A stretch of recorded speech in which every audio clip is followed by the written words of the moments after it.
Hello everyone, welcome to new blog, welcome to my channel. সবাই কেমন আছো?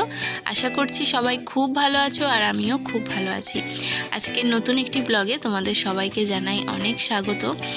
আজকের ব্লগটা অন্য দিনের থেকে একটু ডিফারেন্স হতে চলেছে, তো প্রথম থেকে শেষ পর্যন্ত পুরোটা দেখবে আশা করছি। আজকের দিনটা ছিল রবিবার দিনটা আমার বড্ড বোরিং কেটেছে। আজকে সকালের ব্রেকফাস্টে খেয়েছিলাম গতকালের বাসি লুচি, সাথে হচ্ছে চা। Hello everyone, good morning. আর এখন চা খেলাম, এরপর হচ্ছে আমি জামা কাপড় কাচতে যাবো, 10টা বাজে। তারপর রান্না করব। আর আয়ুষের বাবা হচ্ছে দোকান বাজার করে দিয়ে গেছে, তোমাদের দেখাচ্ছি। এই যে এখানে রয়েছে মাছ আর কিছু সবজি রয়েছে, আয়ুষের জন্য একটু ফল রয়েছে, আর এখানে রয়েছে মুদিখানার বাজার। তো সবটা আমি পরে গোছাবো। এখন আমি এখান থেকে সার্ফের গুঁড়োটা বার করে নিচ্ছি, কেননা আমি এখন যাবো হচ্ছে কাচতে, তারপর এসে রান্না বান্না করব। আজকে রবিবার, যেহেতু আজকে আয়ুষের স্কুল ছুটি, তো সেই কারণে ঘরে প্রচণ্ড দুষ্টুমি করে। ওই জন্য আমি চেষ্টা করলাম যে আজকে একটার বেশি দুটো পদ যাতে না করতে হয়। ওই জন্য একটাই মাছের তরকারি করছি, আলু দিয়ে পটল দিয়ে, একটু মশলা টশলা দিয়ে ভালো করে সুন্দর করে করছি, যাতে ওইতেই সবার খাওয়া হয়ে যায়। এছাড়া ভাজাভুজি চাটনি ফাটনি কিচ্ছু করলাম না। ওই যে বললাম, এত ঘরে দুষ্টুমি করে, তো ও যখন স্কুলে যাবে তখন না আমি খুব শান্তিতে রান্না করি। আর আমার এখন অভ্যাস হয়ে গেছে, ও যেহেতু থাকে না বেশ রিল্যাক্সে রান্না করতে, আর এখন এত দুষ্টুমি করে তো আমি সামলে উঠতে পারি না। তো ওই কারণে যাই হোক, এক তরকারি ভাত করলাম, খেতে মোটামুটি ঠিকই ছিল মাছের তরকারিটা। তবে আজকে রাত্রিবেলা না একটুখানি বাইরে কিছু খাবার খেতে ইচ্ছা করছিল, বাইরে ডিনার করতে ইচ্ছা করছিল, কিন্তু আমি রান্নাবান্না সমস্তটা যা করেছি একেবারে দুবেলার মতন রান্না করে ফেলেছি। ওই জন্য রাত্রে আর বাইরে কিছু খাওয়ার ইচ্ছা হতেও কিছু আর করিনি। তো এখন অলরেডি এই যে রাত হয়েই গেছে, প্রায় বলতে গেলে 1.5 ঘন্টা ধরে আমি আলমারি গুছিয়েছি আজকে, আর প্রচুর জামাকাপড় বাতিল করেছি। মোট টোটাল বোধহয় 5টা তাক রয়েছে আলমারি, তার মধ্যে 3টে তাক আমি কমপ্লিট করেছি গুছিয়ে, বাকি 2টো তাক গোছাতে এখনও বাকি। সেগুলো যখন গোছাবো আশা করছি সেখান থেকে কিছু বাতিল করা যাবে। চেষ্টা করছি যেগুলো রং চটে গেছে বা যেগুলো একদম পরা যাবে না, খারাপ হয়ে গেছে, সেগুলো যাতে বাতিল করে দিই। আলমারিটা তাহলে একটু ফাঁকা ফাঁকা থাকবে, বাকি আদার্স জিনিসগুলো রাখার মতন জায়গা পাবো। একদম জায়গা হচ্ছে না আলমারিতে, সমস্ত কি বলো তো, বেশি চাপ করে রাখলে কি হয়, দরকারের সময় কিছু খুঁজে পাওয়া যায় না। আর একটু অগোছালো হয়ে গেলে আলমারির দরজাটা খুললেই ব্যাস সব জামা কাপড় একদম উপর থেকে পায়ের কাছে এসে জড়ো হয়, সে একটা বিরক্তিকর পরিবেশ সৃষ্টি হয়। ওই কারণে আমাকে জামা কাপড় বাতিল করতেই হতো, তো আমি ওই জন্য বেশ কয়েকটা করেছি, আরও কিছু পরে দেখি আবার একদিন সময় করে বসে আরও কিছু জামা কাপড় বাতিল করব।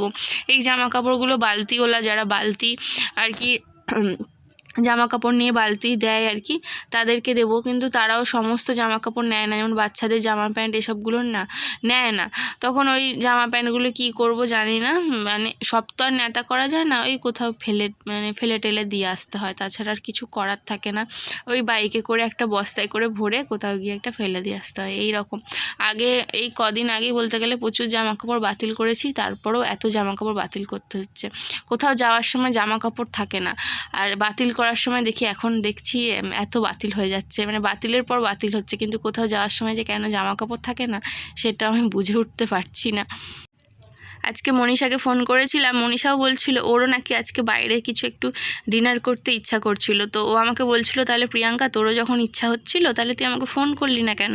আমি বললাম, দেখ মনীষা, আমি ভাবলাম যে এরকম রবিবার তুইও হয়তো বাড়িতে চিকেন খেয়েছিস, তুই যাবি কি না, তারপরে আমি আবার দুবেলার মতো রান্না করেছি, এইরকম অনেক রকম চিন্তা করে আর কি তোকে ফোন করলাম না। তখন মনীষা আমাকে বলল যে ঠিক আছে, তাহলে একটা কাজ কর, কালকের কিছু প্ল্যান কর, কালকে আমরা বাইরে ডিনার করব বা বাইরে থেকে কিছু কিনে নিয়ে এসে খাবো। তো শেষমেশ প্ল্যান হয়েছে যে বাইরে থেকেই কিনে নিয়ে আসা হবে, বিরিয়ানি কেনা হবে। আর আমরা চিকেন বিরিয়ানিটা খুব একটা পছন্দ করি না, আমি তো চিকেনটা একদমই পছন্দ করি না জানোই, তো যেই কারণে আলু বিরিয়ানি কেনা হবে, তার সাথে কিছু কোল্ড ড্রিঙ্কস বা কিছু এরকম রাখা হবে। তো আর মনীষাদের বাড়িতে ডিনারটা করব, খুব সুন্দর করে একটু সাজিয়ে গুছিয়ে ডিনারটা করব, এরকমই প্ল্যান করা হয়েছে। তবে সেটা কালকে, আজকে আর সম্ভব না, আজকে অলরেডি অনেকটা রাত হয়ে গেছে, আর এইসব গোছাতে গোছাতে আমার অনেকটা দেরি হয়ে গেছে। কালকে সোমবার, তো কালকে হচ্ছে আয়ুষের স্কুলে কোনো পরীক্ষা নেই, কালকের দিনটা ছুটি দিয়েছে, যেই কারণে আজকে সন্ধ্যেটা আমি বসে সময় পেলাম যে আলমারিটা গোছাই, কালকে সন্ধ্যেটা ওকে পড়াতে পারবো। আজকে সন্ধ্যেটা না পড়ালেও চলে যাবে। আর 4টে পরীক্ষা আয়ুষের বাকি, দেখো না পরীক্ষা কবে থেকে শুরু হয়েছে, এ যেন শেষ হওয়ার নামই নিচ্ছে না। আর মাঝে মাঝে ছুটি দিচ্ছে, তো আরও যেন পরীক্ষাটা শেষ হচ্ছে না। খালি চিন্তা করছি কবে পরীক্ষাটা শেষ হবে। এটা হচ্ছে তার পরের দিন, মানে আজকে হচ্ছে সোমবার। তো আজকে যেহেতু ওই যে বললাম আয়ুষের স্কুল ছুটি, আজকেও প্রচণ্ড দুষ্টুমি করছিল। ঘরদোরের অবস্থা ভীষণ অবস্থা খারাপ হয়ে রয়েছে, দেখতে পাচ্ছ যেখানে যা সেখানে তাই পড়ে রয়েছে, এতটাই দুষ্টুমি করছে। কোনো মতে আমি রান্নাটা শেষ করব বলে ঠিক করেছি। যাই হোক করে আজকে ওই এক তরকারি দিয়ে একটু যাই হোক করে কাজ চালিয়ে নেবো। আর আমি একটুখানি ওকে পড়তেও বসিয়েছিলাম সকালের দিকে, ওই ধরো 1.5 থেকে 2 ঘন্টা মতন সকালে পড়তে বসিয়েছি। সকালের বাসি কাজকর্ম সেরেছি, সবটাই হয়ে গেছে, শুধু রান্নাটা বাকি। কিন্তু এখনও প্রচণ্ড দুষ্টুমি করছে, কিছুতেই কাজ করতে দিচ্ছে না। তো তার মধ্যেই টুকিটাকে একটুখানি রান্নাটা করে নেব। তো গতকালের একটুখানি মাছ ছিল ফ্রিজে, তো সেই মাছ দিয়ে আলু দিয়ে পটল দিয়ে একটা শুকনো করে তরকারি করব। আগের দিন তো ঝোল একটা তরকারি হয়েছিল, আজকে শুকনো করে একটা তরকারি করব, সাথে একটু মুসুর ডাল করব আর একটু আলু ভর্তা করব, ব্যাস এই সাধারণ একটু রান্না করব। আরও ইচ্ছা থাকে যে একটু এটা ওটা করব, বাট আজকে তো একদমই হবে না। কালকে আয়ুষ যাবে হচ্ছে স্কুলে, তো তখন আমি রিল্যাক্সে বসে আর কি কিছু রান্নাবান্না করব। আর ঘরদোরের অবস্থাও দেখো, বিছানায় ওই বিস্কুটের কৌটো পড়ে আছে, তো ওখানেই পড়ে রয়েছে, যা যেখানে যা পড়ে আছে তো সেখানেই পড়ে রয়েছে, সবটা আমাকে সুন্দর করে গোছাতে হবে। তো এখন হচ্ছে আমাদের লাঞ্চ টাইম, আর এই হচ্ছে আমাদের লাঞ্চের আজকে রেসিপি, যে মাছের তরকারি, ডাল, পাতলা করে মুসুর ডাল করেছি, একটু আলু সিদ্ধ মাখা করেছি, ব্যাস এই দিয়েই খাওয়া হয়ে যাবে। আর রাত্রে কিন্তু আমাদের ডিনার একটু স্পেশাল তো রয়েছে। তো এখন হচ্ছে বিকেলবেলা, আয়ুষকে পড়তে পাঠিয়েছি, তো আমি রেডি হয়ে যাচ্ছি। আমি আর মনীষা যাব, একটুখানি যাব বিরিয়ানি কিনতে। এটা কিন্তু মনীষার দাদা বা আমার হাজব্যান্ডকে পাঠালেও হয়ে যেত, বাট আমরা দুজন যাচ্ছি এই কারণে যাতে আমাদের একটুখানি ঘোরা হবে, তো দুজনে মিলে একটু হাঁটাও হয়ে যাবে বিকেলের দিকটা, সেই কারণে। তো এই যে আমি রেডি হয়ে গেছি, একটু চুলটা আঁচড়ে নিচ্ছি, আর একটুখানি এই যে ঠোঁটে একটু ভেজলিন দিলাম, তো তারপর ভাবলাম হালকা একটু লিপস্টিকও দিই, একটু সিঁদুরও পরে নিয়েছি, সিঁদুর টিপ। তো এই হচ্ছে আমি রেডি হয়ে গেছি, অল্প একটুখানি লাইট করে একটু লিপস্টিক পরে নিয়েছি।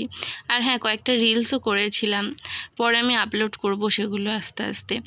আর তো ওখান থেকে এসে এই যে খুব খিদে পেয়ে গেছিলো, একটু মুড়ি খেলাম, তারপর আয়ুষকে পড়তে বসালাম। তো মনীষাকে বলে দিয়েছি যে মনীষাদের বাড়িতে যাব, ওখানে ও সমস্ত কিছু অ্যারেঞ্জমেন্ট করে রাখবে। তো ওখানে যাব হচ্ছে 9:30, 9:30 যাবো, আর 10:30টায় আমরা সমস্ত খাওয়া দাওয়া করে চলে আসবো। বেশিক্ষণ টাইম আজকে দিতে পারবো না, আয়ুষকে পড়াচ্ছিলাম, কালকে তোর ভূগোল পরীক্ষা আছে ওই কারণে। তো এই যে আমরা চলে এসেছি, 9:30 বাজে। আর এখানে বোতলে করে আমি রসনা ভরে ফ্রিজে রেখে দিয়েছিলাম, তো সেইটা নিয়ে এসেছি। আর এদিকে বিরিয়ানি যেটা কেনা হয়েছিল মনীষাদের বাড়িতেই ছিল, আমি ওদের বাড়িতে রেখে দিয়ে গেছিলাম, তো এখন ও সার্ভ করছে। আর এখানে একটা ছোট্ট বক্স দেখতে পাচ্ছ, এখানে একটু গান চালিয়েছি। আজকে আমরা প্ল্যান করেছি যে আজকে আমরা ক্যান্ডেল লাইট ডিনার করব। একটু আমাদের এটা পাগলামি বলতে পারো, বাট এই পাগলামিটাই আমরা ভীষণ ভালোবাসি, ভীষণ এনজয় করি এই টাইমটা। আর এখানে দেখো আয়ুষ অপেক্ষা করছে যে ও কখন খাবে, কখন ওকে খেতে দেওয়া হবে। সামনে খাবার রয়েছে কিন্তু ওকে খেতে দেওয়া হচ্ছে না, তার কারণ আমরা সব গোছাবো, সুন্দর করে ফটো তুলবো। তারপর মনীষাদের বাড়িটা হচ্ছে রাস্তার ওপরে, এখান থেকে আমার হাজব্যান্ডকে দেখা যাচ্ছে, ও ওখানে ফোনে হচ্ছে গিয়ে কি একটা খেলা হচ্ছিলো, আজকে কিসের খেলা আমার ঠিক জানি না, যাই হোক ওই খেলা দেখছিল, ওর বন্ধুরা সবাই মিলে ওইখানে তো খেলা দেখছিল। ওর দোকানও বন্ধ হয়ে গেছে, 9টার পর দোকান বন্ধ হয়ে যায়, তো ওখানে খেলা দেখছিল। আর বাইরেটা তোমাদের একটুখানি দেখালাম। তো এখন হচ্ছে আমাদের এই যে সমস্ত গোছানো প্রায় হয়েই গেছে। এরপর আমাদের এটা হচ্ছে আমপানা, এটা হচ্ছে কিনতে পাওয়া যায়, ওটাকে আমি ঘরে তৈরি করেছি আর কি, একটুখানি কি বলে ভুলভাল বকছি, রসনার মতন আমপানা, তো ওটাই আমি ঘরে তৈরি করেছি। তো ওকে বললাম বোতলটা একটু ভালো করে ঝাঁকিয়ে নে, তো তারপরে ওই যে 3 জনের জন্য 3টে গ্লাসে এই যে ঢেলে নিচ্ছে। এরপর হচ্ছে ক্যান্ডেলটা জ্বালাবো, তো তোমরা দেখতে থাকো। আর খুব ভালো ভালো গান চালিয়েছিলাম ফোনে, 1 ঘন্টার মধ্যে আমরা সমস্তটা কমপ্লিট করেছি। বাট এটা যদি অন্য দিন হতো, সারা সন্ধ্যে থেকে পুরো রাতটা, আজকের দিনটা একটু স্পেশাল করে কাটাতাম, জাস্ট হঠাৎ ইচ্ছা হলো তাই ভাবলাম। এই ধরো দিয়ার বিয়ে হয়ে গেল, দিয়ার সাথে অনেক সুন্দর সময় কাটাতাম, এখন দিয়ার বিয়ে হয়ে গেল, ওকে চাইলেও সব সময় পাবো না, হয়তো 2 দিন পর মনীষারও বিয়ে হয়ে যাবে, হয়তো কি হবে, একদিন না একদিন হবে, আজ না হোক কাল। এই ধরো 1 বছর কি 1.5 বছরের মধ্যে মনীষারও বিয়ে হয়ে যাবে, তখন তো মনীষাকেও পাবো না কাছে। তারপর সোনিয়াও বিয়ে করে কোথায় চলে যাবে তার নেই ঠিক, তখন কিন্তু আমি পুরো একা হয়ে যাব। যে কদিন ওদের বিয়ে হচ্ছে না ততদিন আমার সঙ্গী ওরা, তো ওদের সাথে একটু কোয়ালিটি টাইম স্পেন্ড করা যাক। তো মাঝে মাঝে খুব মন খারাপ হয়, তো বলি তোরা কেউ চলে যাস না আমাকে ছেড়ে, তো তোদের বিয়েই করতে হবে না, এখানেই থেকে যা। তো এই যে আমি ক্যান্ডেলটা এখন জ্বালিয়ে দিয়েছি, এরপর আমাদের লাইটটা বন্ধ করে দেওয়া হবে।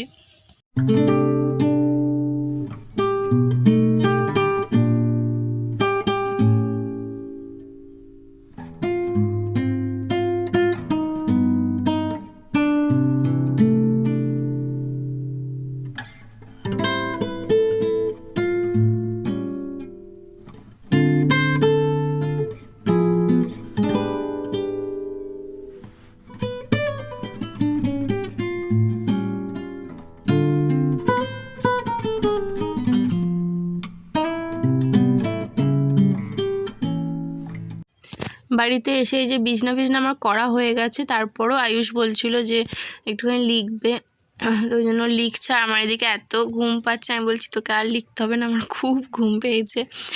তো চলো যাই হোক, আজকের মতন ভিডিওটা এতটাই রাখছি, দেখা হচ্ছে পরের দিন নতুন একটা ভিডিওর সাথে। আজকের মতন টাটা আর গুড নাইট।